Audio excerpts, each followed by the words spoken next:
विश्वामित्र जी महाराज अपने यज्ञ की रक्षा करने के लिए राम और लक्ष्मण को लेने के लिए महाराज दशरथ के यहाँ अयोध्या में आए हैं। महाराज दशरथ ने दोनों राजकुमारों को विश्वामित्र को दे दिया कि अति आदर दो तनय बुलाए और हृदय लाई बहुभांति सिखाए और बोले मेरे प्राणनाथ सुत दो तुम मुनि पिता आने नहीं हो सौंपे भूपरिसई सुत बहुविधि देई आशीष जननी भवन गए प्रभु चले नाई पद शीस पुरुष सिंध दो वीर हर्ष चले मुनि भय हरण कृपा सिंधु मति धीर अखिल विश्व कारण करण प्रभु ब्रह्माण्य देवमय जाना प्रभु ब्रह्माण्य देवमय जाना मोहिनी पिता तजु भगवाना मोहिनी पिता तजु भगवाना प्रभु ब्रह्माण्य देवमय जाना प्रभु ब्रह्माण्य देवमय जाना चले जाते मुनि दीन दिखाई चले जाते मुनि दीन दिखाई सुन तारका क्रोध करि धाई सुन तारका क्रोध करि धाई सुन तारका क्रोध करि धाई सुन तारका क्रोध करि धाई चले जाते मुनि दीन दिखाई चले जाते मुनि दीन दिखाई। राम और लक्ष्मण को विश्वामित्र जी महाराज ने पाया और गुरुदेव धन्य हो गए। आगे आगे विश्वामित्र जा रहे हैं और पीछे पीछे राम और लक्ष्मण। कभी रामन निर्मल भया जैसे गंगा नीर पीछे पीछे हरि चलत कहत कबीर कबीर माला चले न कर चले जिहवा कहे न राम सुमिरन मेरा हरि करे मैं पायो विश्राम। विश्वामित्र जी महाराज ने देखा भगवान केवल प्रेम के भूखे हैं। राम ही केवल प्रेम प्यार आहा सरकार प्रेम के भूखे हैं। ये गुरुदेव ने देखा मोहित पिता तजो भगवाना भगवान ने अपने पिता माता को छोड़ दिया और गुरुदेव के पीछे पीछे चल पड़े। ध्यान रखना बरसात का पानी वहीं जाकर टिकता है जहां गड्ढा होगा। जहां गड्ढा होगा वहीं जाकर पानी टिकता है। जो स्थान ऊंचा होगा उस ऊंचे स्थान पर कभी बरसात का पानी टिकता नहीं है। क्यों? अहंकार से जिसका हृदय रूपी टीला ऊंचा होगा वहां परमात्मा टिकते नहीं है और जहां भक्ति रूपी गड्ढा होगा वहां भगवान आकर टिक जाते हैं। आगे बढ़े तारका ने भगवान को देखा और तारका ने विचार किया आज ये बाबा शायद मुझे मारने के लिए दो राजकुमार को लेकर के आया है। हाँ तारका ने गुरुदेव को देखा, भगवान राम और लक्ष्मण को देखा, क्रोध करके दौड़ी। गुरुदेव ने इशारा किया, ए राघव, ये वही दुर्दंत दैत्या है जो अक्षर में हमारे यज्ञ को भी ध्वंस कर दिया करती है। इसी का खोज खबर लेने के लिए हम आपको लेकर आए हैं। और तुलसी बाबा लिखते हैं, एक ही बाण प्राण हर लीना और दीन जान ही निज पाद दीना। भगवान ने एक ही बाण निकाला और एक ही बाण चढ़ा करके एक ही बाण में दुर्दंत दैत्या का परमात्मा ने वध कर दिया। यहाँ गोस्वामी तुलसीदास जी महाराज लिखते हैं कि दीन जान ही निज पाद दीना। दीन जान बोले कौन सा इसके अंदर दीनता था? तो शास्त्र का दर्शन है, 3 प्रकार के लोग अपराध करते हैं। एक तो जानबूझ करके व्यक्ति अपराध करता है, उसको मालूम है ये पाप है फिर भी करता है। एक है अनजाने में हो जाता है, नहीं मालूम है पाप क्या है, पुण्य क्या है, धर्म क्या है, अधर्म क्या है।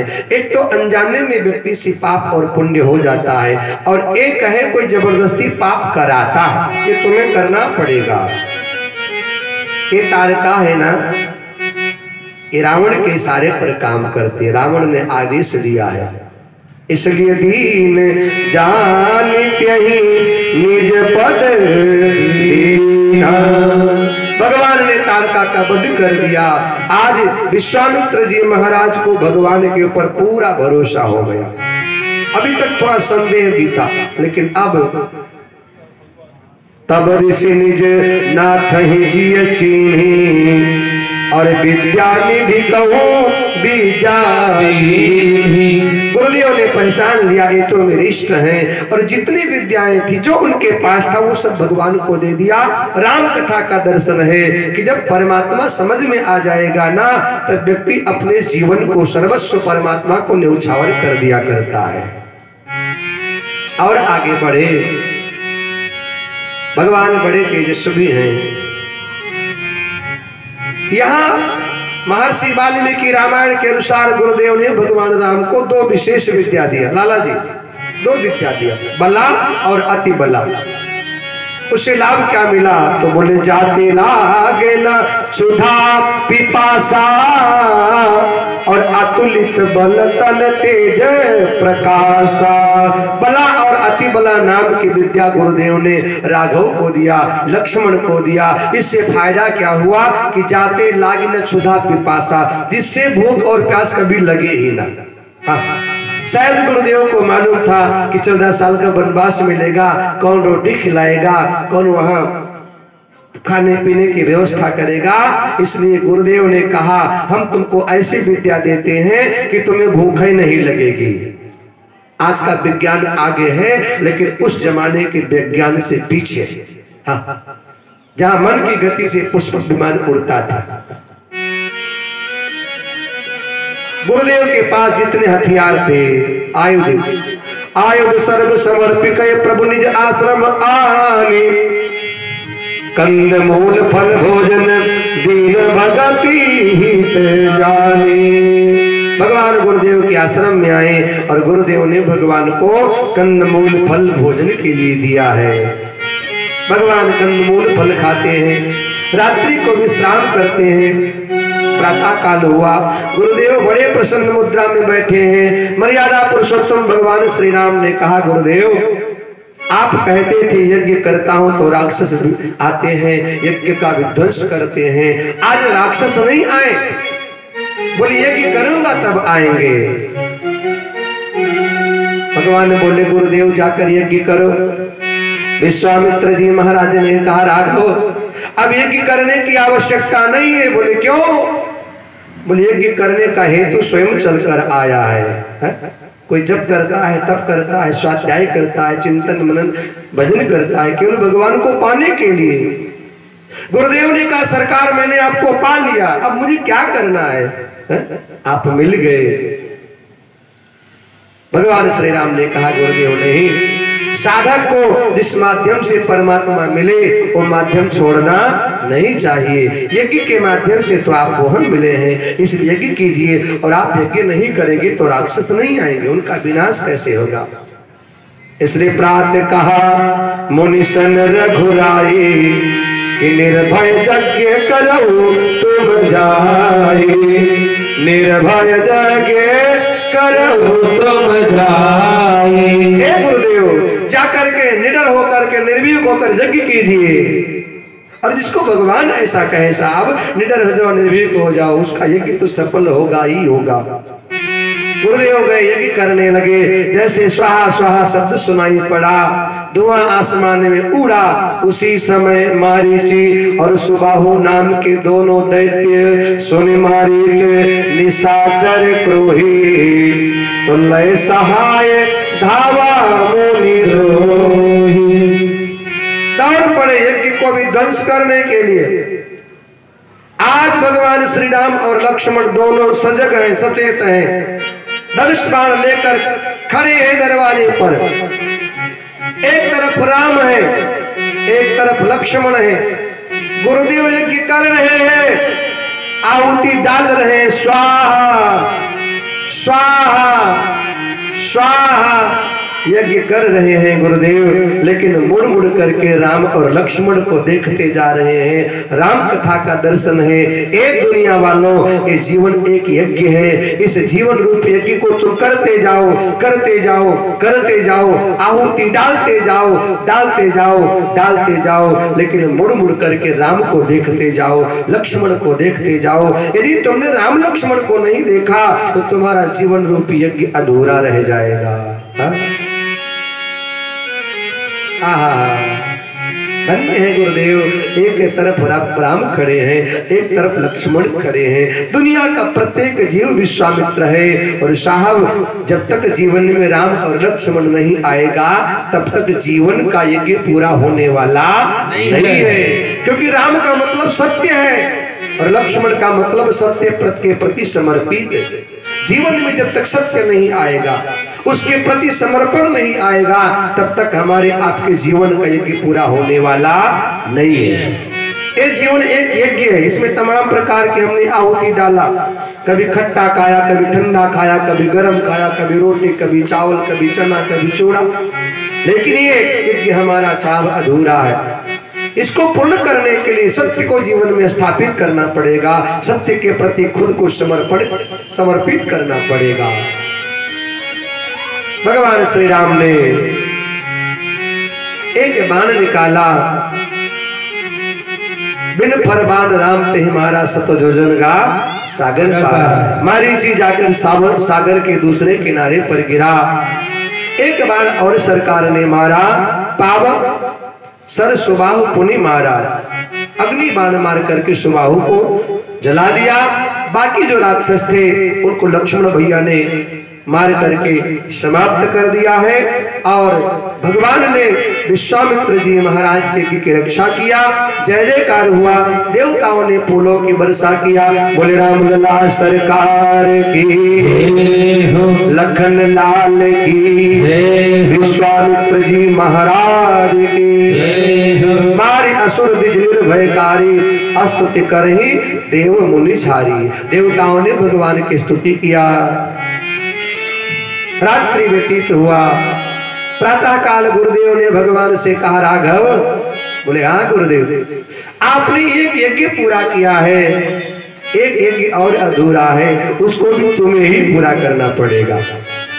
भगवान बोले, गुरुदेव संसार के अधूरे यज्ञ को पूरा करने के लिए तो हम आए हुए हैं, कौन सा यज्ञ है बताओ।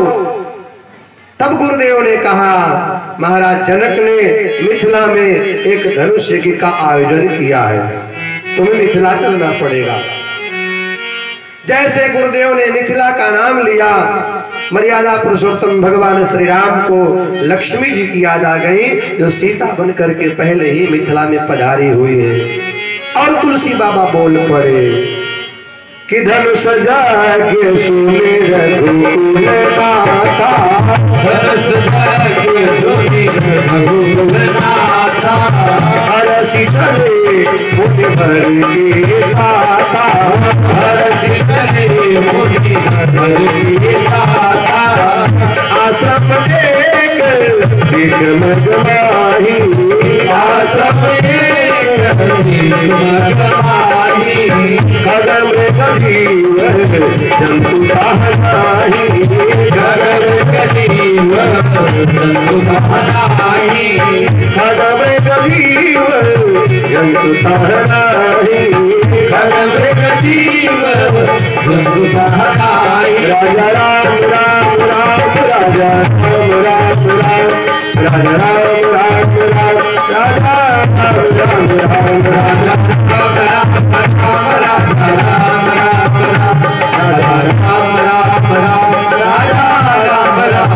सीताराम राम राम, सीताराम राम राम, सीताराम राम राम, सीताराम राम राम, सीताराम राम राम, सीताराम राम राम, सीताराम राम राम, सीताराम राम राम।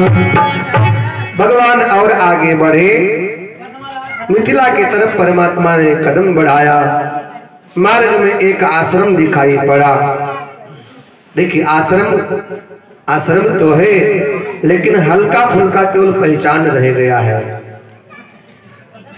खग मृग जीव जंतु तहां नहीं, न कोई पशु है, न पक्षी है, न वृक्षों में हरियाली है, न वहां कोई जल की व्यवस्था, एकदम सूखा एक प्रतीत केवल रह गया है। यहाँ कभी आश्रम था। और आगे बढ़े, एक पत्थर की शिला पड़ी हुई थी। पूछे मुनि शिला प्रभु देखी, हे गुरुदेव ये पत्थर की शिला किसकी है? लगता है कोई स्त्री थी। सकल कथा मुनि कही विषेकी। गुरुदेव ने कहा, हाँ राघव, गौतम नारी श्राप बस उपल देह गरीधीर, चरण कमल रज चाहती, कृपा करहु रघुवीर। हे राघव, ये गौतम की पत्नी अहिल्या है, अपने पति के द्वारा श्रापित होकर पत्थर बन गई हैं। राघव आपके चरणों के रज की अभिलाषी हैं, जरा कृपा करके इनका उद्धार करो। और जैसे भगवान ने कहा उद्धार करो, तो मर्यादा पुरुषोत्तम भगवान श्री राम ने विचार किया कि मैं क्षत्रिय कुल में उत्पन्न हुआ हूँ और ये ब्राह्मण की पत्नी है, ऋषि पत्नी है, कैसे मैं चरणों से स्पर्श करूं, मर्यादा का उल्लंघन हो जाएगा। परंतु उद्धार करना था। कहते हैं भगवान विचार ही कर रहे थे कि हवा का एक झोंका आया और झोंके के साथ एक रज भगवान के चरणों से उड़ करके अहिल्या के मस्तक पर पड़ा और घटना घट गई कि परसत पद पावनी शोकन था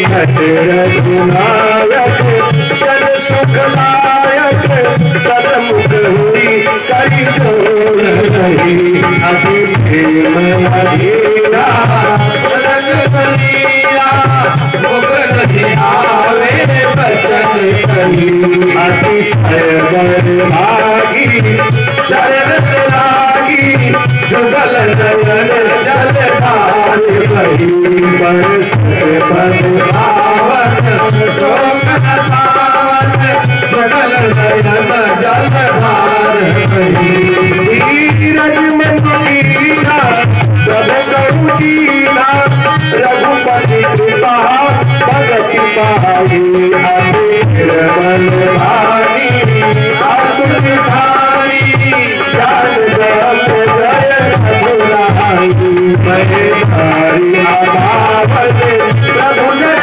पावन, रावण जन सुखदाई, राजीव विलोचन भव भयं मोचन, गाई गाई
भगवान ने चरणों के रज से अहिल्या का उद्धार किया।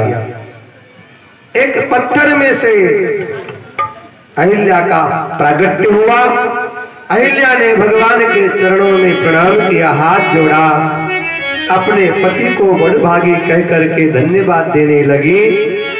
मुनि श्राप जो दीना अति बल कीन्हा, परम अनुग्रह मैं माना। मेरे पति ने मुझे श्राप दिया, अच्छा किया, क्योंकि देखो भरी लोचन भव भय मोचन, यह लाभ शंकर जाना।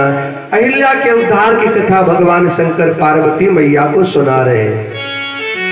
भगवान बड़े गदगद हुए, महादेव बड़े प्रसन्न हुए। इस प्रसंग को सुनाते सुनाते भगवान आनंदित हो गए। पार्वती मैया ने पूछा महादेव से, बाबा अरे सरकार ने उद्धार अहिल्या का किया है और इतने प्रसन्न तुम क्यों हो? महादेव बोले, मैंने सुना था कि परमात्मा पतित को पावन बनाता है, लेकिन मैंने आज देखा,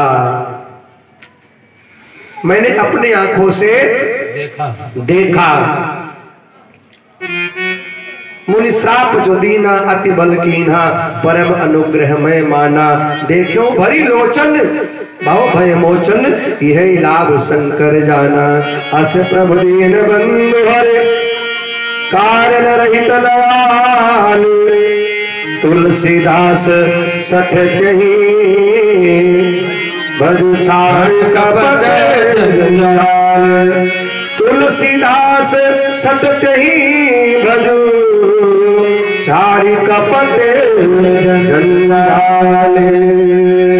चले राम लक्ष्मण मुनि चंगा, चले राम लक्ष्मण मुनि चंगा। गए जहाँ जग पावन गंगा, गए जहाँ जग पावन गंगा, गए जहाँ जग पावन गंगा, गए जहाँ जग पावन गंगा। दोनों भैया और आगे बढ़े तो आगे बढ़े तो देखा गंगा जी बह रही। बोलो गंगा मैया की। गंगा जी बह रही है। सरकार ने पूछा गुरुदेव ये कौन सी नदी है? गुरुदेव ने कहा अरे राघव बड़े चतुर न बनो, जानते सब हो, ये तुम्हारे ही चरणों से निकली हुई श्री गंगा जी है। जानते सब हो लेकिन बहुत चतुर बन रहे हो, बड़े चालाक हो। राघव ने कहा यदि ये गंगा जी हैं तो हमें श्री गंगा जी में स्नान करना है। क्यों? जब वहां से चले थे तो स्नान करके नहीं चले थे क्या? भगवान ने कहा स्नान तो हम करके चले थे, फिर स्नान की आवश्यकता क्यों पड़ी? सरकार ने कहा गुरुदेव अहिल्या ब्राह्मण की पत्नी थी और मैंने अहिल्या को अपने चरणों के रज से उसका उद्धार किया है। कुछ भी हो मुझे कहीं ना कहीं पाप लगा हुआ है। ब्राह्मण की पत्नी का चरणों से स्पर्श करने का मुझे पाप लगा, इसलिए उस पाप के प्रायश्चित के लिए मुझे श्री गंगा जी में स्नान करना पड़ेगा। देखिए भगवान भगवान है लेकिन भगवान भी पाप से डरते हैं। भगवान भी पाप से डरते हैं और ईश्वर जब पाप से डरता है तो जीव को भी पाप से डरना चाहिए। गाधी सुन सब कथा सुहा सुनाई, जही प्रकार सुरसरी मही आई। संपूर्ण कथा गा करके सुनाया जिस प्रकार से श्री गंगा जी इस धरा धाम पर आई है। राम कथा का दर्शन है। जीवन में फुर्सत नहीं होगा लेकिन फुर्सत निकाल करके कभी तीर्थों की यात्रा भी किया करो, है ना? कभी अयोध्या चले जाओ, कभी वृंदावन चले जाओ। 2025 में तीर्थराज प्रयाग में महाकुंभ लग रहा है, आप लोग वहां भी जाइए, ठीक है ना? गंगा की बड़ी महिमा है। एक बार गंगा दर्शन हो जाए, गंगा स्नान हो जाए, जन्म जन्मांतर के पापों से जीवात्मा का कल्याण हो जाता है, जीव मुक्त हो जाता है। गंगा की बड़ी महिमा है। बोलो गंगा मैया की जय हो, अयोध्या धाम की जय हो, राम लला सरकार की जय हो। अरे तोहरी लहरिया से, तोहरी लहरिया से हर साए गंगा तोरी लहरिया से, हर साए गंगा तोरी लहरिया से, हर साए गंगा तोरी लहरिया से, तोरी लहरिया से, तोरी लहरिया से, तोरी लहरिया से, तोरी लहरिया से, हर साए गंगा तोरी लहरिया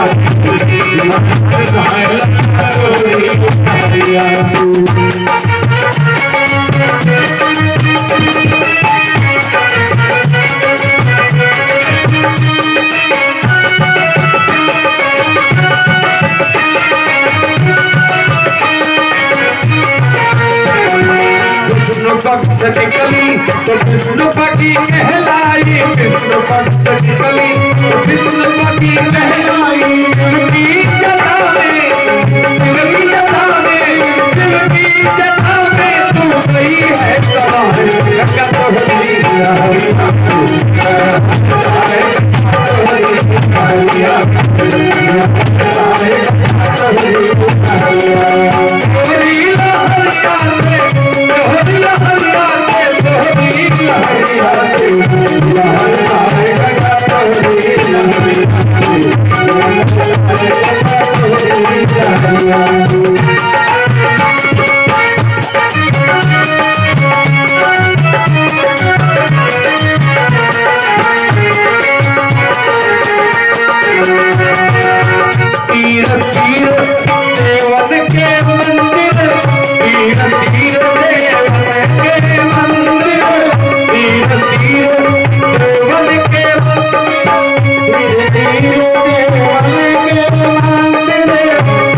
तीर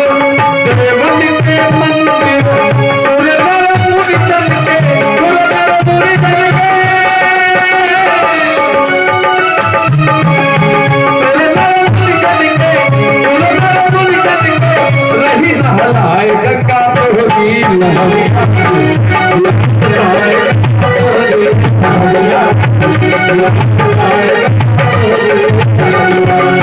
संतन के तरलू संतन के तरलू संतन के तरलू संतन के तरलू संतन के तन को तरलू संतन के तरलू संतन के तरलू संतन के तरलू सारे भारत को सारे भारत को तू रही सरसारे का तोहरी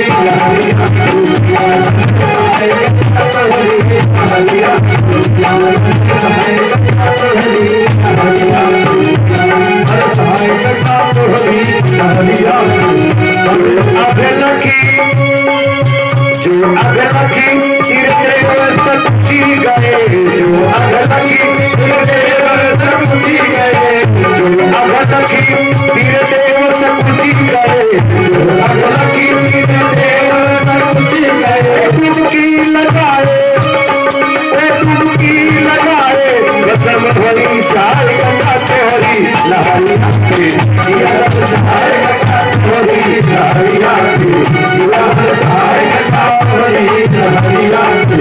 भागीरथ गए सब कुलतारो भागीरथ गए सब कुलतारो भागीरथ गए सब कुलतारो भागीरथ गए सब कुलतारो शिव के जटा में शिव के जटा में तू गईली सवार गंगा तोहरी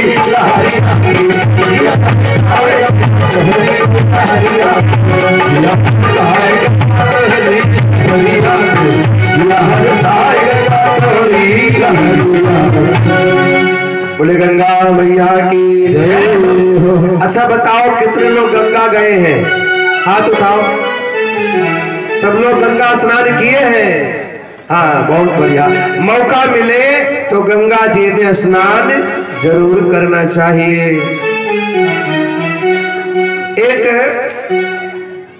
एक महाशय मर गए, एक महाशय मर गए। तो मर गए तो उनकी अंतिम इच्छा थी कि हमारी हड्डियां गंगा जी में हमारे बच्चे प्रवाहित करें। तो मर गए तो उनके दो बेटे थे। कितने थे? दो बेटे।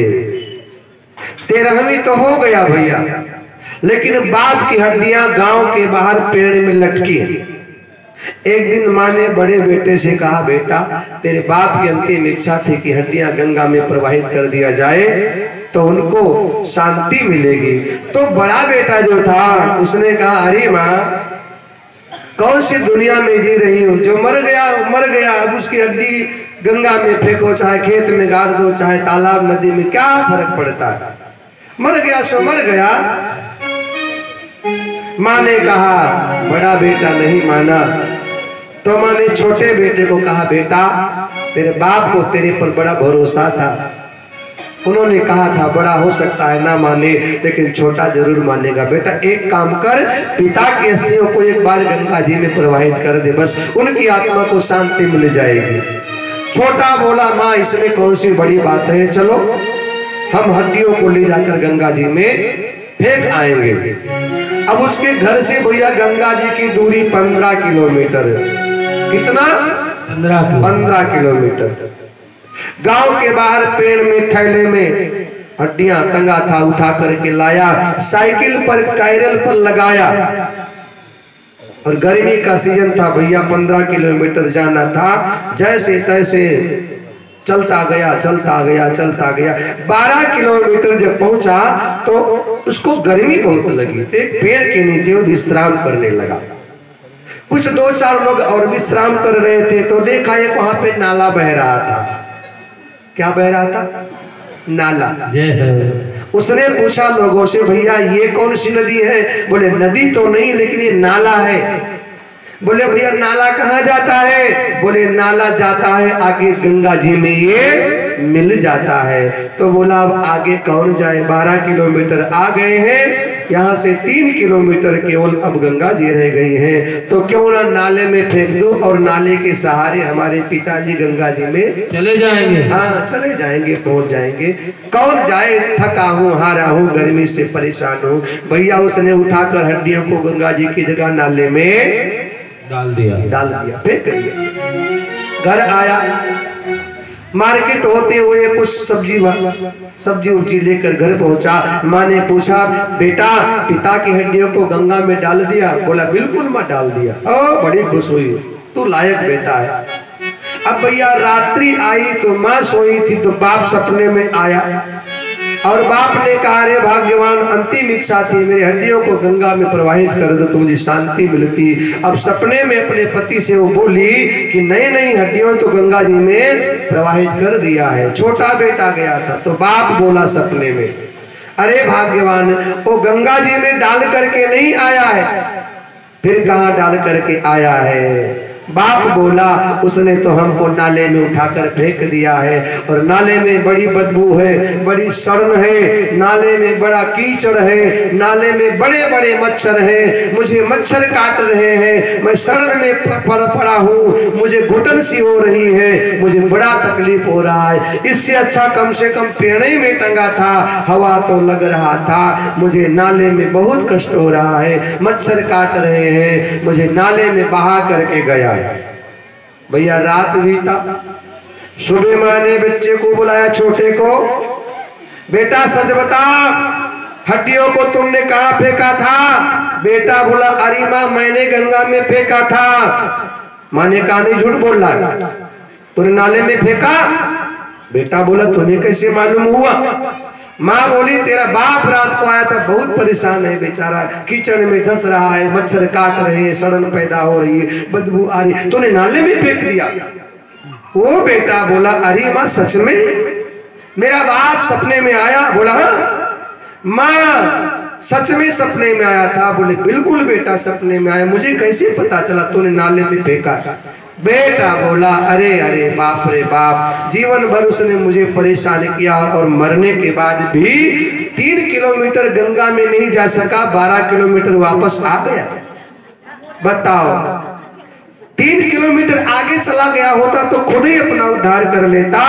3 किलोमीटर आगे नहीं बढ़ा मेरा बाप और 12 किलोमीटर यहाँ वापस आ गया। ऐसा बेटा भैया जीवन में गंगा नहाने का अवसर निकालना चाहिए, क्योंकि गंगा हमारी संस्कृति है, गंगा हमारी पवित्रता है, गंगा हमारी सनातन है। और एक बात और ध्यान रखना, हमें नदियों का संरक्षण करना है, प्रकृति की रक्षा हमें करना है। आज हम प्रकृति के साथ खिलवाड़ कर रहे हैं, नदियां हमारी सूख रही हैं, नदियों का स्तर घट रहा है, उसमें हम ना जाने कितने मैले कुचैले अपवित्रता के साथ उनका शोषण करते हैं। ध्यान रखना, नदियों को स्वच्छ बना करके रखिए, क्योंकि नदियां हमारी एक आस्था के केंद्र तो है ही, इसके अतिरिक्त नदियां हमारी जीवन, जल नहीं तो जीवन नहीं। यहां भगवान श्री राम ने गंगा जी में स्नान किया है। स्नान करने के बाद घाट पर ब्राह्मण लोग थे, उनको दान दिया है। विविध दान मही देवन पाए। मर्यादा पुरुषोत्तम भगवान श्री राघवेंद्र सरकार और आगे बढ़े हैं। हरसि चले मुनि वृंद सहाया, तो नगर सरकार आगे बढ़े तो भगवान ने देखा कि मिथिला आ गया है, जनकपुर आ गया है। भगवान बड़े प्रसन्न हुए और जनकपुर की बड़ी महिमा है। श्री रामचरितमानस में 3 महानगरों का वर्णन है। एक है अयोध्या, महानगर है, चक्रवर्ती सम्राट महाराज दशरथ की राजधानी है। एक है लंका, महानगर है, विश्व विजेता रावण की राजधानी है। एक है जनकपुर, विदेहराज जनक जी महाराज की राजधानी है। रामचरितमानस में 3 महानगरों का वर्णन है। एक अयोध्या, अयोध्या में जहां आपको सब लोग सज्जन ही सज्जन मिलेंगे, वहां कैकेयी और मंथरा की तरह एक आध लोग थोड़ा आपको हाँ, दुर्जन भी मिलेंगे। लंका में जहां सब लोग दुर्जन ही दुर्जन है, वहां भी कोई विभीषण और त्रिजटा की तरह सज्जन मिल जाएंगे, परंतु मिथिला में सब सज्जन ही सज्जन है।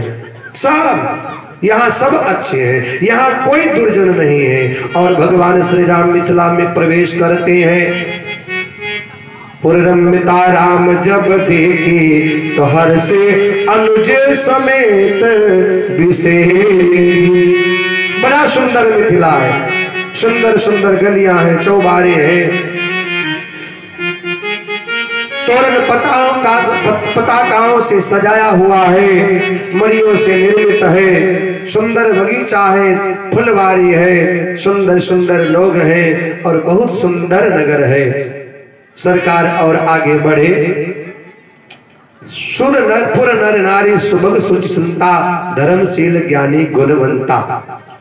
एक आम का बगीचा था, जहां गुरुदेव ने कहा राघव हम लोग आज यहीं पर विश्राम करते हैं।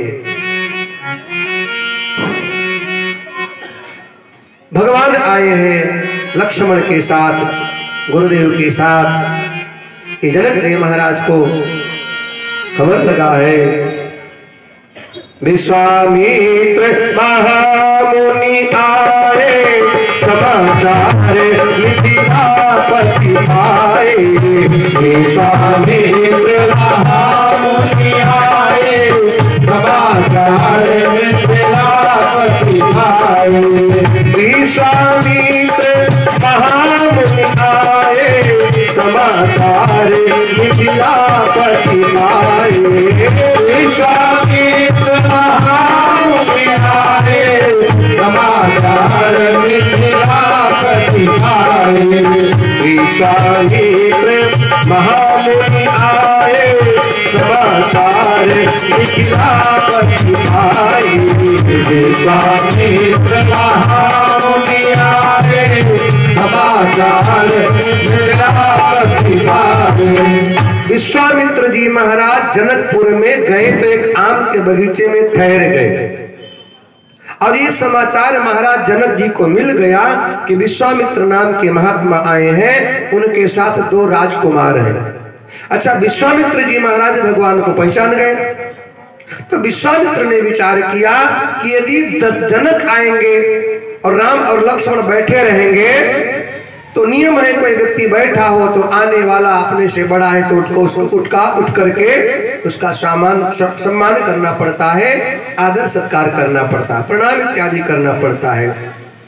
भगवान चाहते हैं कि जनक जी महाराज स्वयं मर्यादा पुरुषोत्तम भगवान श्री राम का आदर करे, सम्मान करे। इसलिए गुरुदेव ने राघव को कहा जाओ बगीचे में दोनों भाई घूम करके आओ। इतने में जनक जी महाराज संग सचिव सुचि भूरि भट भूषण पर गुण ज्ञाति, चले मिलन मुनि नायक ही मुदित राव यही भांति। जनक जी महाराज ने ब्राह्मण समाज को लिया, मंत्री समाज को लिया, भाटों को लिया, आचार्यों को लिया, मंत्रियों को लिया, और इन सबको साथ में लेकर के जनक जी महाराज विश्वामित्र जी महाराज की अगवानी करने के लिए गए हैं।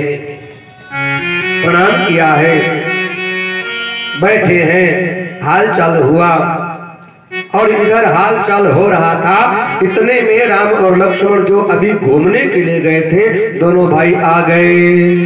यही अवसर आए 2 भाई, गए रहे देखन फूलवाई। दोनों भैया आ गए, और जैसे राम और लक्ष्मण आए तो जनक जी महाराज भगवान को देखने लगे, और देखते देखते देखते देखते मूर्ति मधुर मनोहर देखी, भयउ विदेह विदेह विषेखी। जनक जी महाराज खुद को भूल गए कि मैं कौन हूं। बड़ी देर तक देखते रह गए। प्रेम मगन मन जाल कर विवेक दरिदी, बोलो मुनिपद नाई सिर गद गद गिरा गंभीर। विश्वामित्र जी महाराज ने कहा राजन और बताओ राजकाज का क्या समाचार है। जनक जी महाराज ने कहा गुरुदेव अरे राज्य काज का समाचार तो बाद में ले लेना, पहले ये बताओ कहो रात सुंदर बालक, मोरे पुरा तिलक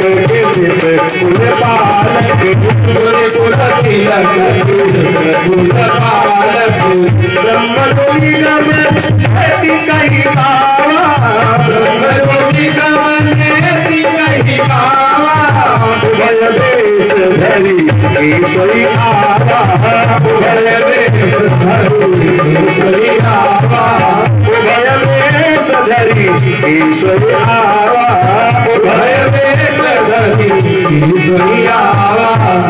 जनक जी ने कहा महाराज राज्य काज का समाचार तो बाद में हो जाएगा, पहले बताओ ये कौन है, ये कौन है, ये कौन है।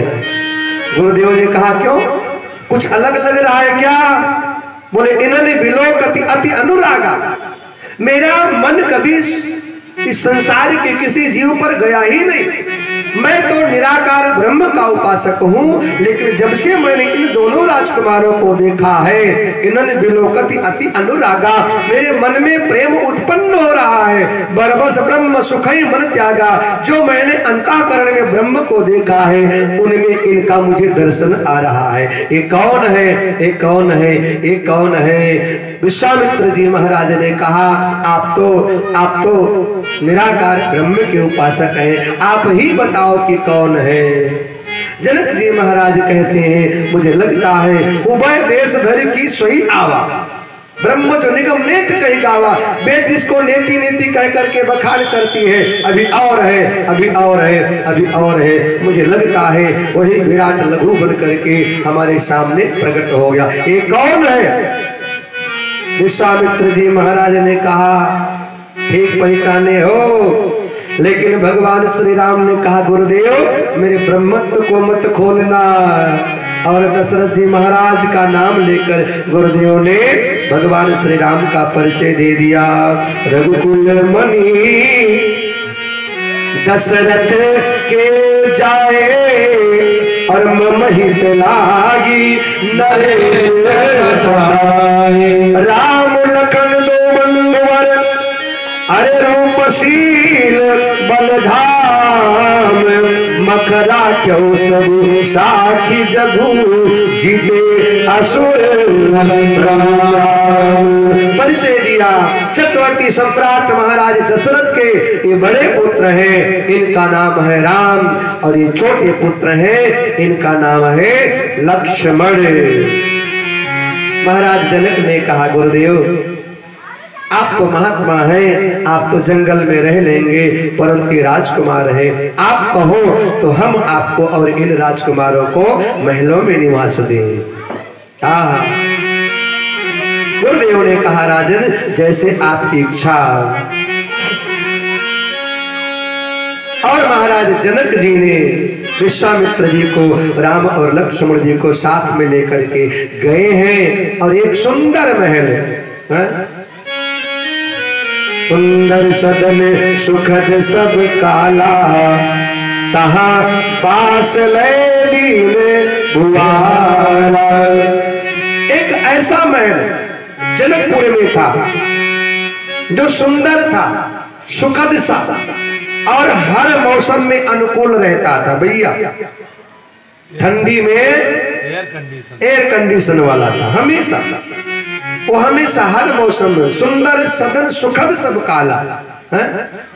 ठंडी में उसमें गर्मी लगती थी, गर्मी में उसमें ठंडी का एहसास होता था। ऐसा सुंदर महल, और वो महल सीता जी इसमें निवास करती थी, वही महल खाली कराया गया है। सिय निवास सुंदर सदन, उसी महल को खाली कराया गया है, और उसमें भगवान राम और लक्ष्मण और गुरुदेव को वास दिया गया। सुंदर सदन सुखद सब काला, कहाँ वास ले दीन भुआला। इसी महल में जानकी जी रहती थी, परंतु ये महल खाली कराया गया। बोले क्यों, महाराज दशरथ क्या और महल थे नहीं क्या?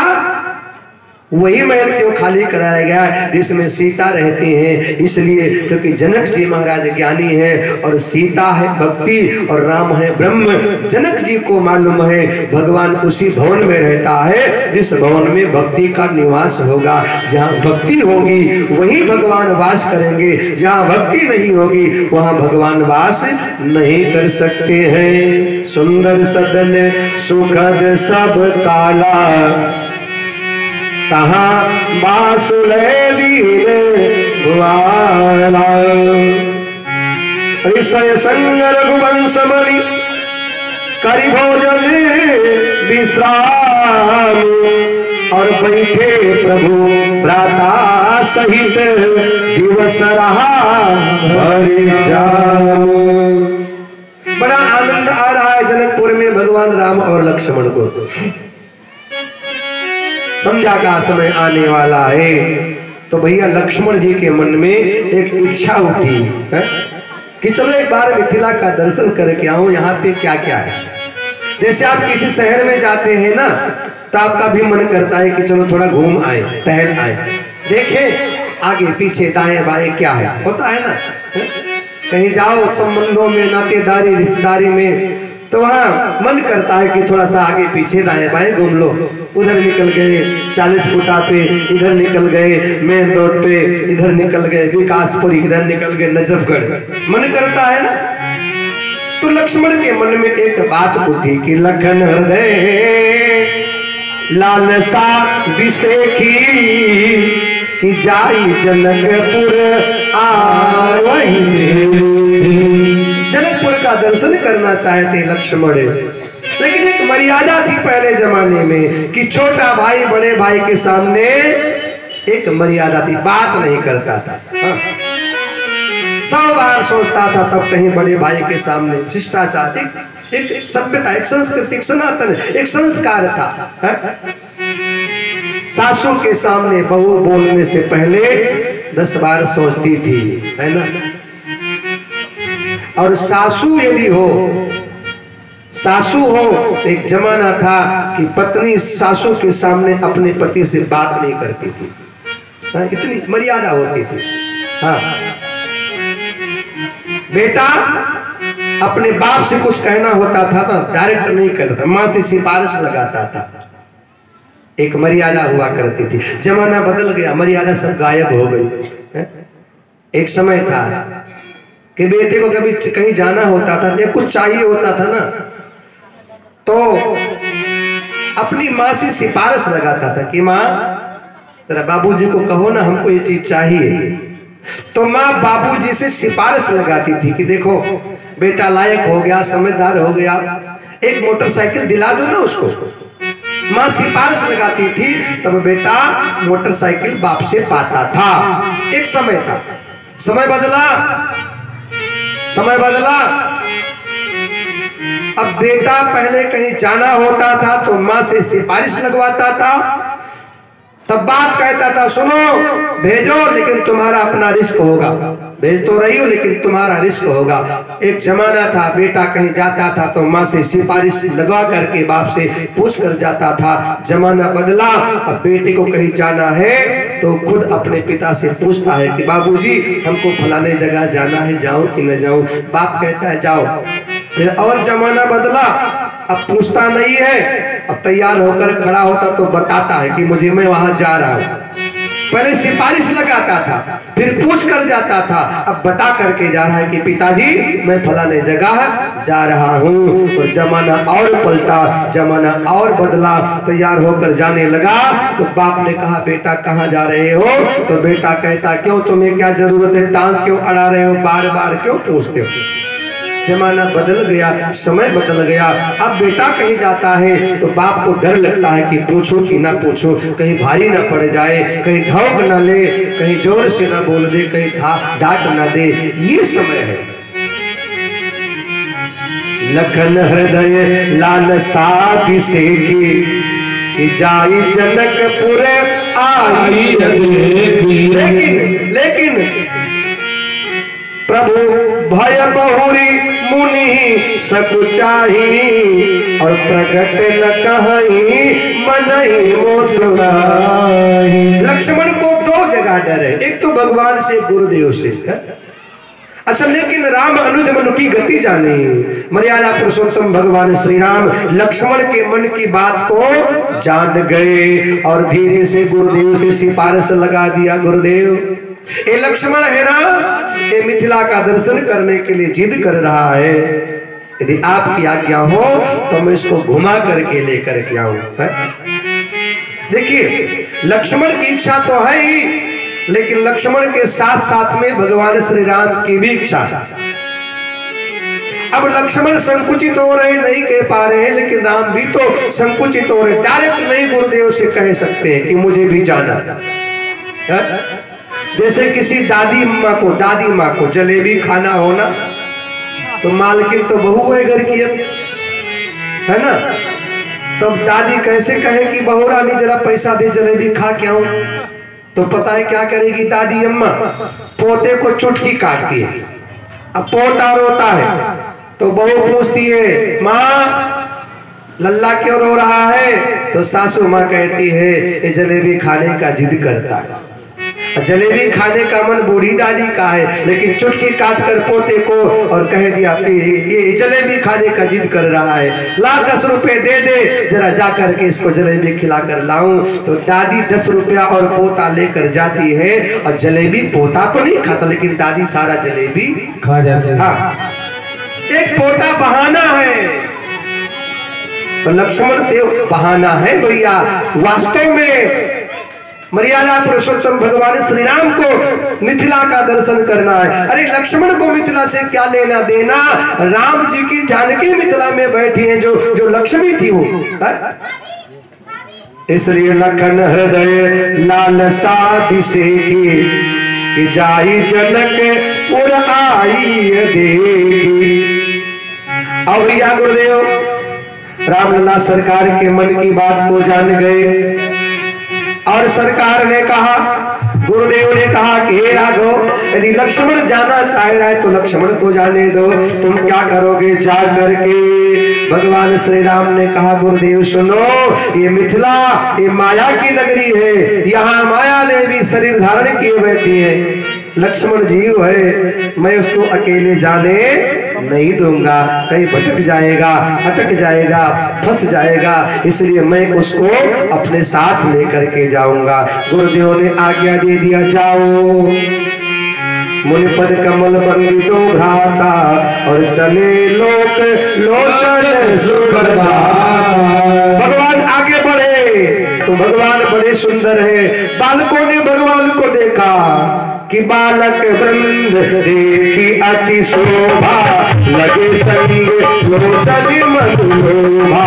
बालक वृंद देखी अति शोभा, लगे संग लोचन मनोभा।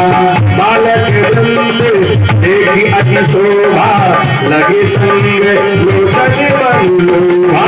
बालक वृंद देखी अति शोभा, लगे संग लोचन। सबसे पहले भगवान राम और लक्ष्मण को बालकों के समूह ने देखा, और भैया बालक भगवान के साथ हो गए। थोड़ा और आगे बढ़े, थोड़ा और आगे बढ़े सरकार। भगवान को मिथिला में 3 प्रकार के लोग देख रहे हैं, 3 समाज है। एक बालकों का समाज है, बालकों ने भगवान को देखा और बालकों ने भगवान से पूछा, परिचय प्राप्त किया, और बालकों ने भगवान का परिचय पाया, और बालक भैया साथ में चल पड़े भगवान के।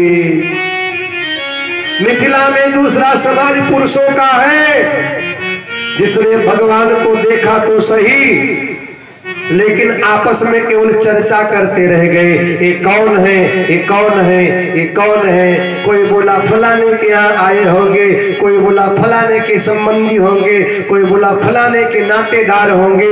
पुरुषों ने भगवान को देखा तो सही, लेकिन केवल इतनी चर्चा कर पाए, ये कौन है, ये कौन है, न परिचय प्राप्त कर पाए, न जान पाए, और न भगवान के स्वागत सत्कार के लिए खड़े हो पाए। लेकिन मिथिला में तीसरा समाज महिला महिलाओं का है भैया, तीसरा समाज महिलाओं का है। भगवान आगे बढ़े जा रहे थे, महिलाओं ने देखा भगवान श्री राम को, लक्ष्मण को, भगवान बड़े सुंदर हैं। देखन नगर भूप सुत आए, समाचार पुरवासिन पाए, दाए धाम काम सब त्यागी, मनोरंग निधि लूटन लागी। ये बिजली की भांति नगर में खबर फैल गई, मिथिला में 2 राजकुमार आए हैं, बड़े सुंदर हैं, बड़े सुंदर हैं। आहा, दौड़े सब, धाए धाम काम सब त्यागी। काम यानी कामना, धाम यानी वासना। भगवान को वही पाएगा जो काम और धाम को, कामना वासना को छोड़ करके दौड़ेगा। मिथिला की सखियों ने देखा भगवान को, भगवान बड़े सुंदर हैं। सखियों ने आपस में विचार किया, ये कौन है, ये कौन है, ये कौन है। जुबती न भवन झरोखन लागी, और निर्खहिरा में रूप अनुरागी। ए मिथिला की सखिया भैया झरोकों से झांक रही हैं, गोबर प्रथा में झांक रही है, चर्चा कर रही है। कोई कह रहा है जो भी हो लेकिन बड़े सुंदर हैं, बहुत अच्छे हैं। काहे परस्पर बचन सप्रीति, सखी इन कोटि काम सब जीती। संसार में अनेक स्वरूप हमने देखे, लेकिन इनके जैसा दुनिया में कोई सुंदर नहीं है। ये कौन है भैया? सखियां अपने अपने तरीके से भगवान को देख रही हैं। उनमें एक सखी भैया ऐसी थी जिसका अभी हाल में गौना आया हुआ था। क्या आया था? गौना। अब वो खिड़की खोल करके जरा सा घूंघटा हटा करके सरकार को देखने लगी। और उस जमाने में सासू की बहू चलती थी ना। आजकल सासू की उतना नहीं चलती है। उस जमाने में भैया सासू की बहू चलती थी, बहुत ज्यादा, है ना। हाँ हाँ हाँ। सासू ने देखा बहू रानी घूंघटा हटा करके और पराये पुरुष को देख रही है, तो सासू दौड़ करके आई और डंडा लेकर के भैया बहू के पीठ पे जोर से प्रहार किया। और सासू ने कहा, अरे कलमुही, अरे नकट्टी, तूने नाक कटा दिया। इस तरीके से बेशर्मी से तू अभी कल तेरा गौना आया है और खिड़की खोलकर पराये पुरुष को देख रही, तुम्हें शर्म नहीं आती है? ओ बहू बोली, अरे सासू तो बढ़िया भागन है रे। ए सासू, क्योंकि आज सबन राम को देखियत मोहि न देखत कोए। ए सासू तू बढ़िया भगन है रे। आज किसके पास समय कि मुझे कोई देखेगा? आज तो सब लोग राम को देख रहे हैं। सबन राम को देखियत मोहि न देखत कोई, लेकिन तो समान को पात की तो राम न देखत मोहि। तो बढ़िया भागन है सासू, तो राम को न देखकर मुझे देख रही। अरे राम को देख, राम को देख, राम को देख। हम लक हम ही, हमार लक हम ही के बीच, और तुलसी अलख का अलख, राम राम कहु नीच। अरे राम को देख, राम को देख। आज तो किसके पास समय है कि जो मुझे देखेगा? अच्छा, सखियां आपस में चर्चा कर रही है, कौन है ये, कौन है? सखियों का समाज बड़ा सुंदर है। 3 प्रकार के लोग हैं। बच्चे, बालक। भगवान किसको मिलते हैं? निर्मल मन जन सो मोहि पावा, मोहि कपट छल चित्र न भावा। भगवान ने बालकों को दर्शन दिया, मुलाकात किया, परिचय दिया। बालक स्वभाव जिसका होगा भगवान को वही पाएगा। पुरुषों का समाज है, भगवान को देखा तो सही लेकिन परिचय नहीं प्राप्त कर पाए। पुरुषों का मतलब अहंकार का प्रतीक। तीसरा समाज महिलाओं का है। ये भक्ति स्वरूपा है, और इन्होंने भगवान को देखा भी, परिचय भी मिलेगा इनको, और भगवान को अपना भी बना लेंगे। संसार के व्यवहार में देखिए, अब मान लिया आपको दिल्ली से प्रयागराज जाना हो, है ना। अब बस में बैठ गए, है ना। एक भाई बैठा हो, दूसरा भाई बगल में जाके बैठेगा तो कोई हाल चाल नहीं होगा, अकड़ करके बैठा रहेगा, कोई चर्चा नहीं, है ना। लेकिन दूसरा आप दृश्य देखिए, एक बहन पहले से बैठी हो ना, तो दूसरी बहन जाकर के जैसे थैला टेकेगी, बस उसी समय हालचाल होने लगता है। बहनों का स्वभाव है। हाँ बहन जी राम राम। तो राम राम जी। तो आप कहाँ से आई हैं जी? तो हम तो जी प्रयागराज से आए हैं जी। अच्छा कहाँ जा रही हो? हम तो राम कथा सुनने जा रहे हैं। कहाँ पर? दिल्ली में विजयनगर। अच्छा हाँ कौन कथा करने आए हैं? बोले सुखदेव जी महाराज कथा करने के लिए आए हैं, है ना। पूरी हाल चाल, पूरी खबर, पूरी चर्चा। घर में कौन कौन है? 2 बेटे हैं, 2 बेटियां हैं, पति देवता है, नाती पोते हैं, पूरी चर्चा। हाँ सासू है कि नहीं? तो धीरे से मुड़ी हिलाएगी, सासू माँ भी जिंदा है। पति देव कैसे है? कहेगी बड़े सुंदर है। डांट देती हूँ, अकेले में जोर जोर से रो लेते, किसी को बताते नहीं है। सुबह गरम गरम चाय भी पिलाते हैं, हारी बीमारी में काम आते हैं, और कपड़े धो करके खुद प्रेस करके पहन लिया करते हैं। मतलब संसार के व्यवहार में एक पत्नी जो है वो एक स्त्री उस सभी प्रकार से परिचय प्राप्त कर लेती है। सखियों ने भगवान को देखा, भगवान बड़े सुंदर है। एक सखी ने कहा यदि एक बार देख लेना तो जीवन धन्य हो जाए, लेकिन ये देख नहीं रहे। एक सखी दौड़ करके आई, बोली हटो, ऐसे नहीं देखेंगे। फिर मुझे मालूम है कैसे देखेंगे, बताओ कैसे देखेंगे। एक सखी ने कहा ये 2 दशरथ के हैं दोटा, बाल मरालिन के कल जोटा। ये दोनों राजकुमार महाराज दशरथ के पुत्र हैं। अब भैया जैसे दशरथ का नाम सुना तो लक्ष्मण जी भगवान को बोले भैया, बोले हाँ। बोले देखो ये सखी लगता है जान पहचान की है। क्यों? हमारे पिता का नाम ले रही, थोड़ा परिचय कर लेना। भगवान बोले लक्ष्मण सीधा सीधा चल, हमारे पिता चक्रवर्ती सम्राट है, दुनिया में उनको कौन नहीं जानता है। इधर उधर मत देख, माया की नगरी है, फंस जाएगा, कोई बचाने वाला नहीं है। अब भगवान ने डांटा तो लक्ष्मण बेचारे आगे बढ़े, सखियों की तरफ देखा नहीं। एक सखी बोली ऐसे नहीं बात बनेगी। फिर इनके मैया का नाम लो, कौशल्या सुत सो सुख खानी, नाम राम धनुषालक पानी। लक्ष्मण राम राम लघु भ्राता, सुन सखिता सुमित्रा माता, सुन सखिता सुमित्रा माता।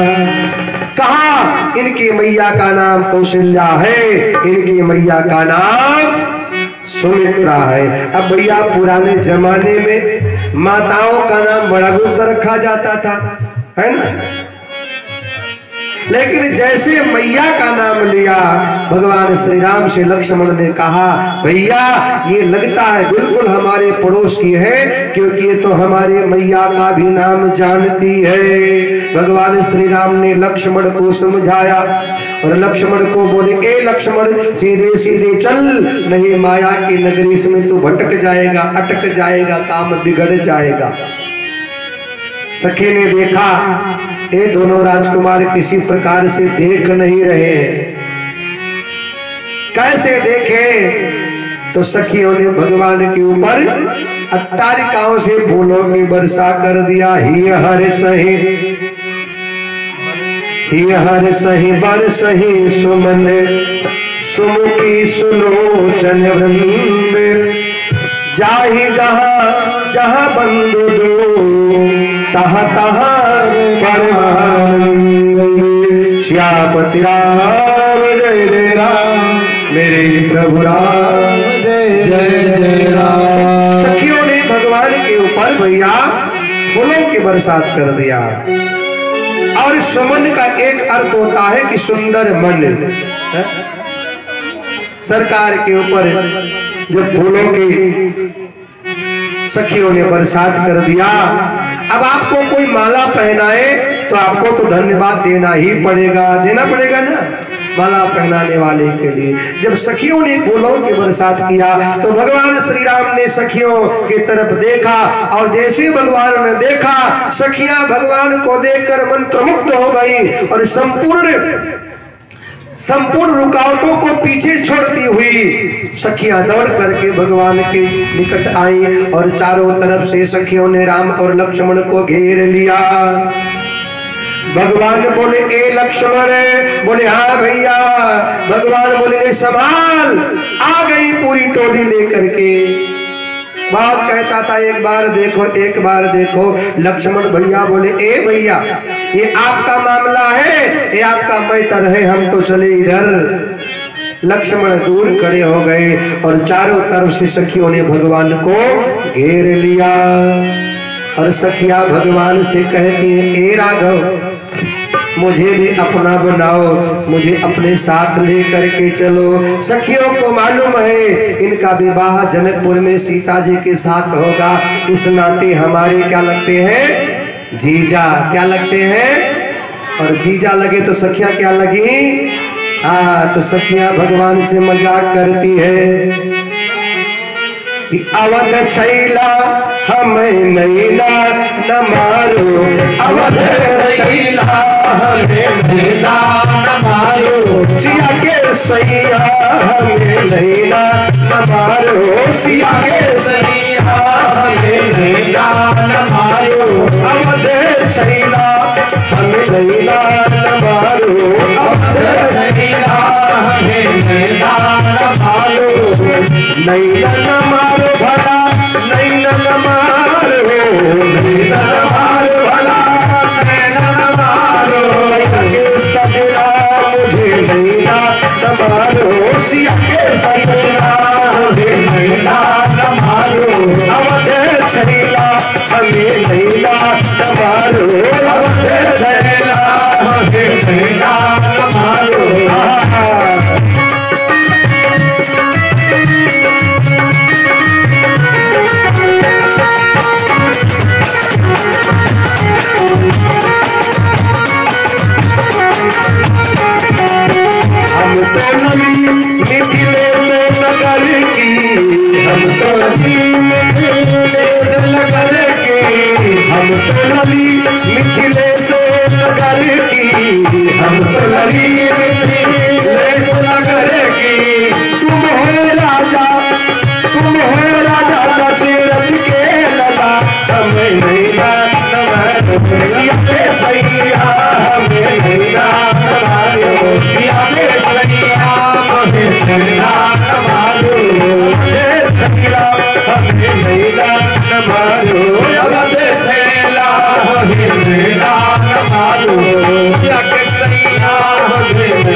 रघुबर बसी जाओ हमारी नगरिया, रघुबर बसी जाओ हमारी नगरिया, रघुबर बसी जाओ, रघुबर बसी जाओ हमारी नगरिया, रघुबर बसी जाओ, रघुबर बसी जाओ, रघुबर बसी जाओ हमारी नगरिया। प्रीति लगाई के प्रीति लगाई के लगाते गया हमें नैना न मारो, सिया के सैया हमें नैना न मारो, सिया के सैया हमें नैना न मारो, अवध छैला हमें नैना न मारो, अवध छैला हमें नैना न मारो, नैना न मारो, नैना न मारो, नैना न मारो, नैना न मारो, नैना न मारो, नैना न मारो।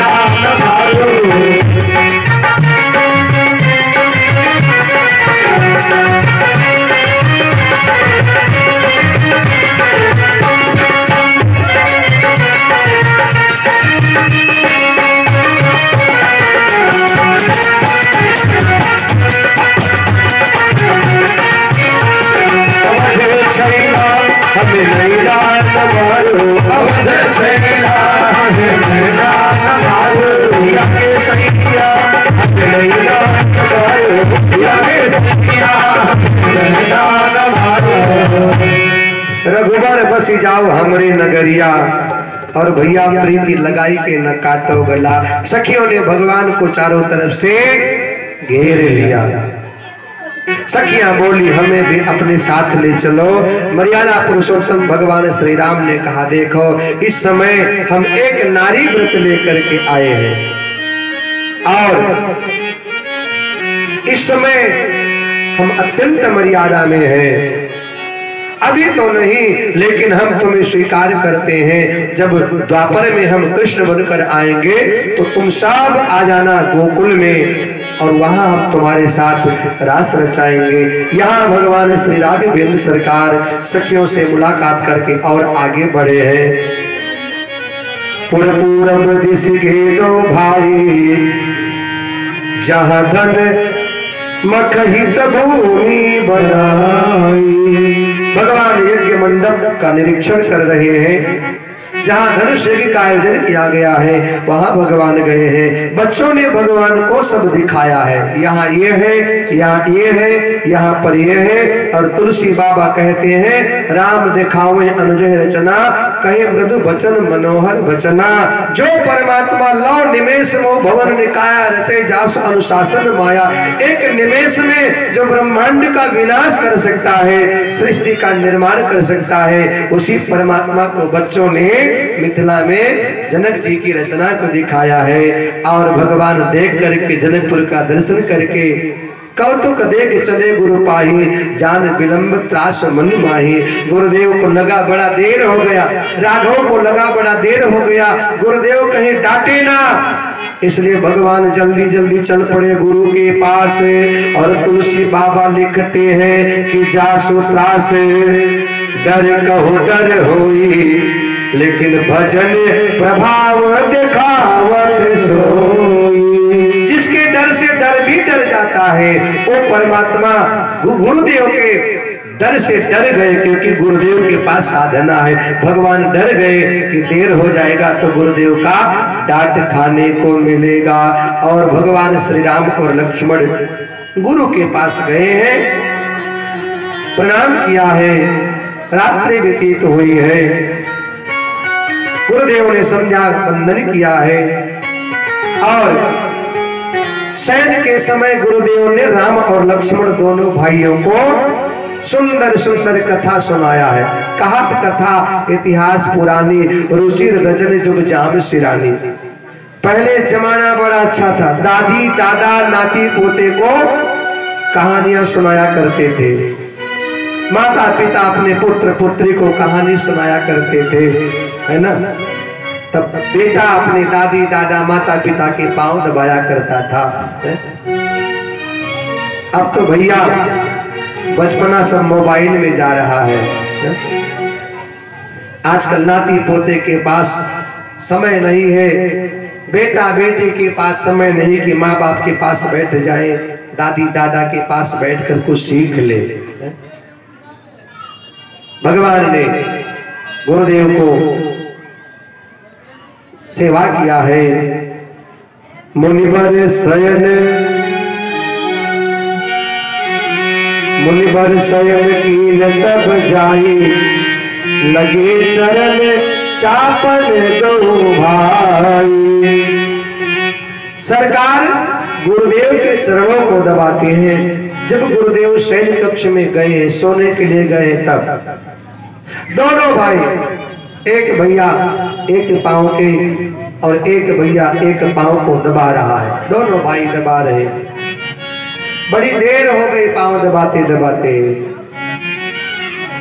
गुरुदेव ने कहा राघव जाकर सो जाओ। और बार बार मुनि आज्ञा दीने रघुबर जाई शयन तब की। राम कथा का दर्शन है, अपने माता पिता, अपने सासू ससुर, अपने से बड़ों का, गुरुजनों का समय समय पर चरण दबा करके, चरण धो करके उनको उनका आशीर्वाद लेते रहना चाहिए। ये सनातन है, ये भारतीय संस्कृति है। दोनों भाई चरण दबाते हैं। बार बार गुरुदेव ने कहा तो जाकर भगवान श्री राम सो गए। और जब राम सोने लगे तो छोटे भैया लक्ष्मण भगवान श्री राम के पांव को दबाते हैं। भगवान के चरणों को लक्ष्मण जी दबाते हैं। चापत चरण लखन उर लाए, सभय सप्रेम परम सत पाए। पोले पोले प्रभु का सो होता था, पौधे घड़ी उड़ पद जल जाता। भगवान श्री राम ने लक्ष्मण को बार बार कहा भैया जाओ तुम भी सो जाओ, जाओ तुम भी सो जाओ। तो लक्ष्मण सोए, लेकिन सोए कहाँ, पौधे लक्ष्मण पद जल जाता। भगवान श्री राम के चरणों में लखनलाल सोते हैं, ये मर्यादा। अच्छा देखिए, सबसे पहले गुरुदेव सोते हैं, फिर राघव सोते हैं, फिर लक्ष्मण सोते हैं, लेकिन सबसे पहले उठा कौन? तो लक्ष्मण जी उठे, बाद में सोए हैं। ध्यान देना, आप बहू है, आप बहू है तो सबसे पहले सासू को सुलाओ। आप बहू है तो सासू को गरम गरम भोजन बनाकर खिलाओ। शाम को उनको एक गिलास दूध पिलाओ। सर्दी का समय हो तो थोड़ा सा गर्म तेल लगा दो उनके माथे पर और उनका पाँव दबाओ। और ध्यान देना, इसके बाद में उनको सुला करके तब तुमको सोना है। ये राम कथा का दर्शन है, ये सनातन संस्कृति है। और उठना हो तो नहीं कि सासू झाड़ू पोछा लगा करके, फिट करके, बर्तन भाड़ा मांज कर और कहे बहू रानी लो चाय पी लो, तब नहीं। नहीं, उठना है तो पहले तुम उठो। सासू माँ के लिए ठंडी का सीजन हो तो उनके लिए गर्म पानी करो। जो गर्म पानी से नहाती है तो हाँ, गीजर हीटर जो भी कुछ हो। सासू माँ के लिए भोजन, सासू माँ के लिए पानी की व्यवस्था, उनके वस्त्र की व्यवस्था, उनके पूजा पाठ की व्यवस्था, उनके चाय पानी की व्यवस्था तुमको करना होगा। ये सनातन संस्कृति है। उठे उठे लखन निस्विगत सुने, अरुण शिखा ध्वनि तारे। और गुरु के पहिले जगत पति, जागे राम। सबसे पहले कौन सोया था? गुरुदेव। कौन? फिर बाद में कौन सोए थे? राम जी। इसके बाद में सोए थे लक्ष्मण जी। पहले गुरुदेव सोए, फिर राम सोए, फिर लक्ष्मण जी सोए। और सबसे पहले कौन जगा? उठे लखन निस्विगत सुनो। लक्ष्मण जी उठे। कब उठे? अरुण शिखा ध्वनि कान, जब लाल चोटी वाला बोला। कौन बोला? उठे लखन निस्विगत सुने, अरुण शिखा, लाल चोटी। अब बताओ बताओ, लाल चोटी किसकी है? मजरा ताली बजाए थे। हाँ, मुर्गा। उठे लखन निस्विगत सुने, अरुण शिखा ध्वनि कान। अरुण शिखा, लाल चोटी वाला जब बोला, कौन बोला? मुर्गा। कौन बोला? पहले जमाने में घड़ियां नहीं होती थी तो सुबह सुबह मुर्गा बांध देता था तो खबर लगता था कि भोर हो गया है ना। आजकल मुर्गा नहीं बोलता, नहीं बोलता। पता क्यों नहीं बोलता है? मुर्गा बेचारा डरा हुआ है, सहमा हुआ है, पिंजरे में कैद है, घायल है, पखना टूटा हुआ है, भयभीत है, डरा है। किससे? हम जैसे इंसानों से मुर्गा डरा है कि मैं बोलूंगा तो ये काट करके हमको। आजकल मुर्गा बेचारा डरा हुआ है। इंसान को इंसान सा होना नहीं आया, दूसरों के दर्द पे रोना नहीं आया। इंसान की इंसानियत से हो गई शादी, लेकिन अफसोस है कि अब तक उसका गौरा नहीं आया। क्या बात? माटी कहे कुम्हार से तू क्या रहो दे मोहे, एक दिन ऐसा आएगा मैं रो दूंगी तो। आजकल मुर्गा नहीं बोलता, डरा हुआ। लेकिन उठे लखन निस विगत सुने अरुण शिखा ध्वनि कान और गुरु के पहले जगत पति तो भैया जागे राम। लक्ष्मण जी उठे, फिर राम जी उठे, फिर गुरुदेव उठे, स्नान किया।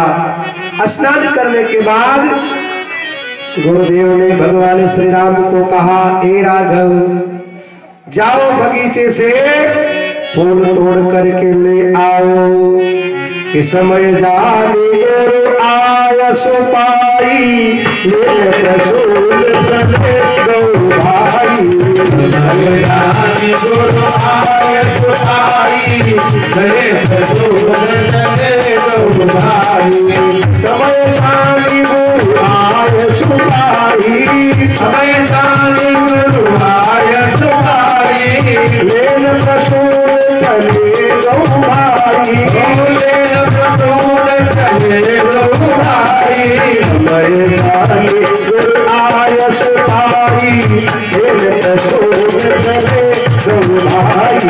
समय जाने गुरु आय सुपाई ले प्रसूल चले गौ भाई। इस उपाय में दो बातें हैं, समय जाने और गुरु आय सुपाई, दो बातें। एक तो गुरु की आज्ञा है कि बेटा जाओ बगीचे से फूल तोड़ लाओ, तो जब गुरु की आज्ञा है तो समय की फिर क्या देखना भाई, गुरु की आज्ञा सर्वोपरि है। गुरु ने कह दिया एक काम करना है तो फिर करना है। लेकिन तुलसी बाबा लिखते गुरु की आज्ञा तो थी ही, लेकिन भगवान श्री राम ने समय को भी देखा। कौन सा समय? इसके पहले दिन जब भगवान मिथिला में गए थे घूमने के लिए, तो भगवान ने बच्चों से कहा कि भैया सबका दर्शन तो हो गया, लेकिन मिथिलेश किशोरी का दर्शन नहीं हुआ। तो बालकों ने कहा सरकार वो राजकुमारी है और हमारी मिथिलेश किशोरी केवल दिन में एक ही बार निकलती है महलों से, वो भी ब्रह्म मुहूर्त में प्रातः काल गौरी मैया का पूजन करने के लिए, हमेशा थोड़ा घूमती है। भगवान श्री राम ने देखा सीता जी के आने का समय बगीचे में हो गया है और गुरु की आज्ञा भी है, इसलिए समय जाने गुरु आय सुपाई और लेने प्रसूल चले गौ भाई।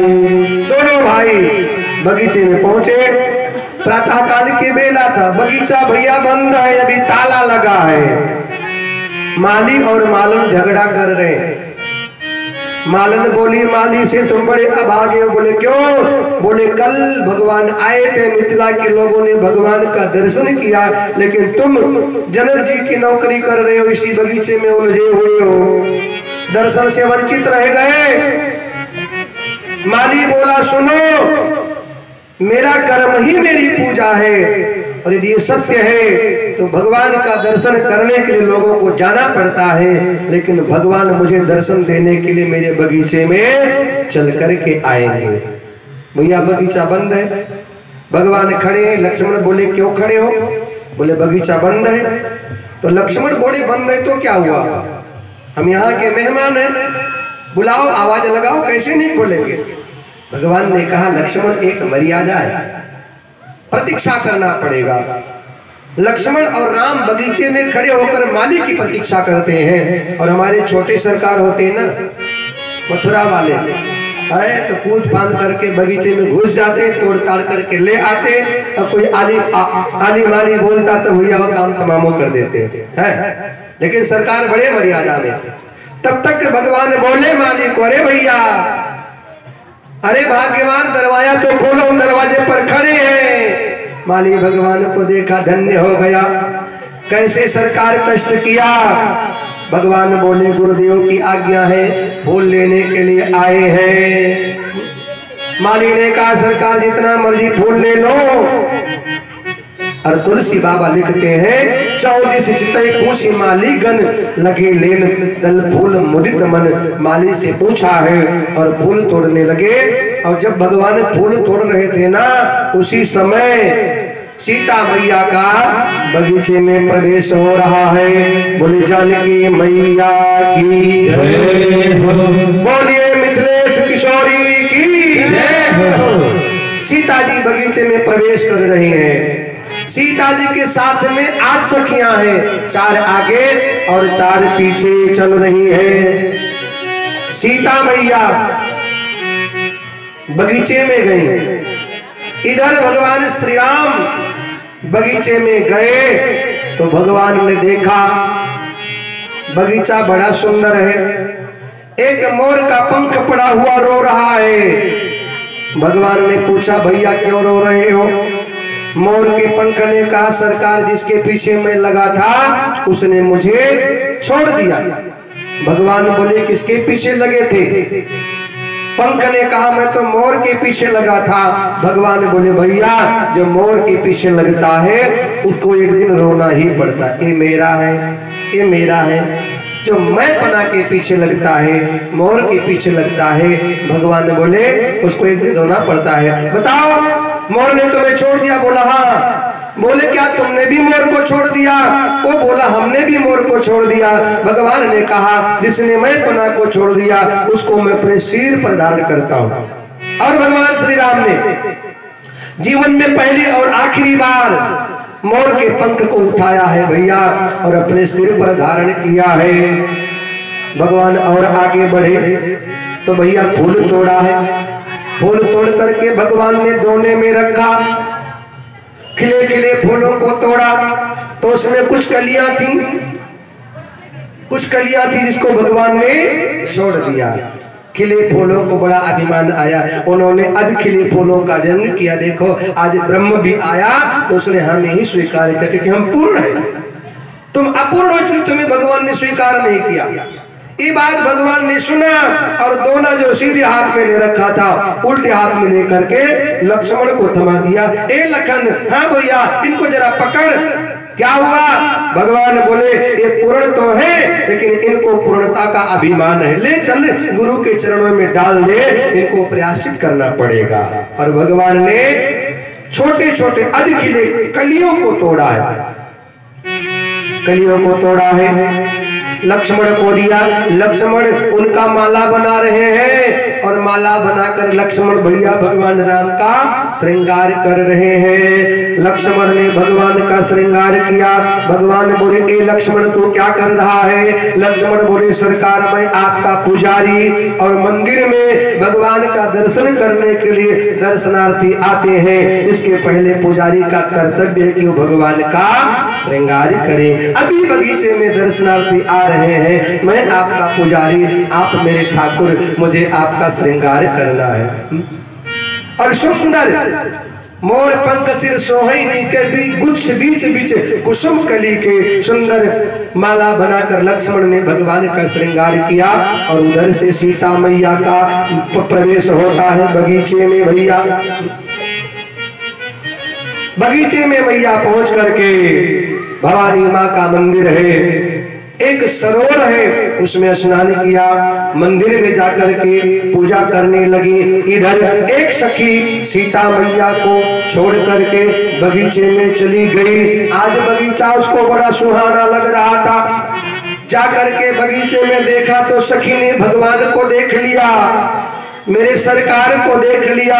और एक बार तो बावली सखी देखकर मूर्छित हो गई, होश में आई, जानकी मैया के पास पहुंची। ध्यान लगा करके पार्वती मैया की पूजा कर रही थी सीता जी। पीछे से दौड़ करके जोर से झकझोरा, मैया का ध्यान भंग हुआ। मैया ने कहा अरे बावली तुझे क्या हुआ? मेरे पूजा में व्यवधान क्यों डाल रही है? बावली सखी ने कहा सुनो, ये जो बगीचे की जो प्रतिमा है देवी की, ये बगीचा छोड़कर कहीं चली नहीं जाएगी। अरे आज बगीचे में असली देवता आया है, असली देवता चल करके उसका दर्शन कर, ये मिट्टी पत्थर की प्रतिमा कहीं जाएगी नहीं। मैया ने कहा क्या हुआ तुझे? कौन है? कोई पीड़ा है या बाधा है या लगी कोई बीमारी है, या लगी कोई बीमारी है, या कोई लगी बीमारी है किसी जगह या किसी बात की बीमारी है, किसी जगह या किसी बात की बीमारी है। बाग में बाग बाग फूलों पे फूल रही है, फूल रही है, फूल रही है। ऐसी का संपत्ति मिली तुझे जो आता भूल रही है, ऐसी का संपत्ति मिली तुझे जो आता भूल रही है, ऐसी का संपत्ति मिली तुझे जो आता भूल रही है, ऐसी का संपत्ति मिली तुझे जो आता भूल रही है। मतिहारी मतिहारी है किसने तेरी मतिहारी है, किसने तेरी मतिहारी है, किसने तेरी मतिहारी है, किसने रंग चढ़ाया है कौन बात का माली है, किसने रंग चढ़ाया है कौन बात का माली है, किसने रंग चढ़ाया है कौन बात का माली है, किसने रंग चढ़ाया है कौन बात का माली है, किसने रंग चढ़ाया है कौन बात का माली है, किसने रंग चढ़ाया है कौन बात का माली है। जानकी जी ने कहा सच बता कौन है, किसको देखकर आई है तू बावली हो रही है, कौन है? उस सखी ने कहा श्याम गौर किन कहा बखानी, गिरा अनयन नयन बिंद बानी। आहा क्या कहूं ऐसी से क्या कहूं, आंखों ने देखा है लेकिन उनके पास बाड़ी नहीं है, और बाड़ी है लेकिन बाड़ी के पास आंखें नहीं है। बाड़ी देख नहीं सकती हैं और आंखें कह नहीं सकती हैं। श्याम गौर किन कहा बखानी।